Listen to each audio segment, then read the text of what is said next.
Bonjour à tous, ici Pauline Roche. Bienvenue sur ma chaîne dédiée à la santé et aux avancées fascinantes en biotechnologie.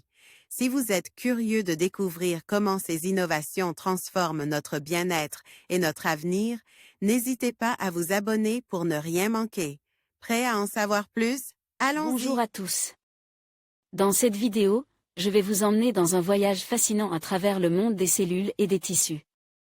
Nous allons explorer ensemble deux types fondamentaux de tissus, le mésenchyme et l'épithélium. Je vais vous expliquer leur rôle essentiel dans notre organisme, comment ils se forment à partir des cellules et comment ils interagissent pour maintenir notre santé. Préparez-vous à découvrir les merveilles de la biologie cellulaire et tissulaire. C'est parti! De la cellule au tissu, mésenchyme et épithélium, la plupart de nos organes ont une structure microscopique commune qui conditionne la façon dont se développe la majorité des cancers. Le cycle cellulaire permet le développement des tissus, et parmi eux, le mésenchyme et épithélium.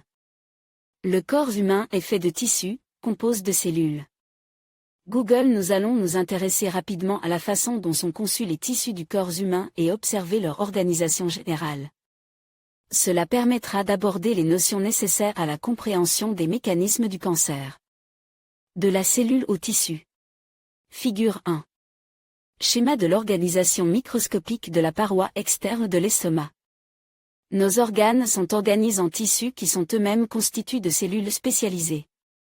Grégory Segala, l'observation au microscope d'une coupe d'un organe comme l'estomac nous montre que sur son épaisseur, il est constitué de feuillets superposés ayant chacun une morphologie propre, figure 1.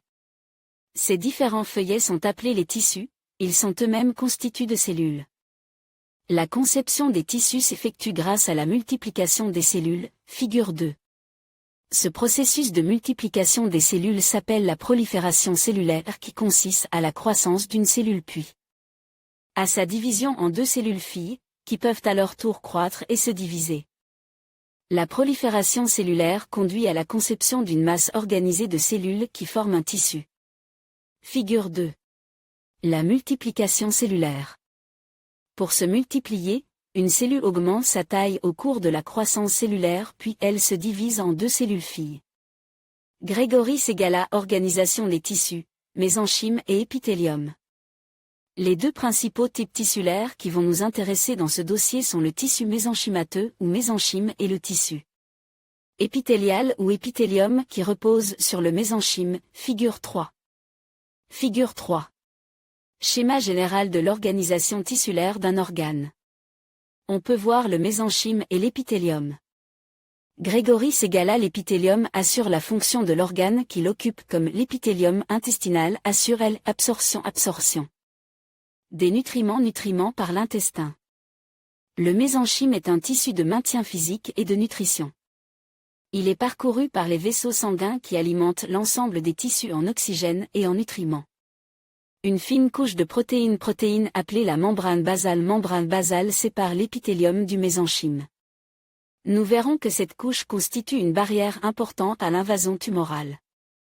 La matrice extracellulaire, à l'extérieur des cellules, formée de réseaux de protéines fibreuses. Comme le collagène, assure la cohésion du tissu et lui confère son élasticité.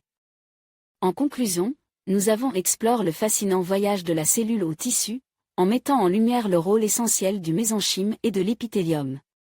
Ces deux types de tissus, bien que distincts, collaborent harmonieusement pour assurer le bon fonctionnement de notre organisme.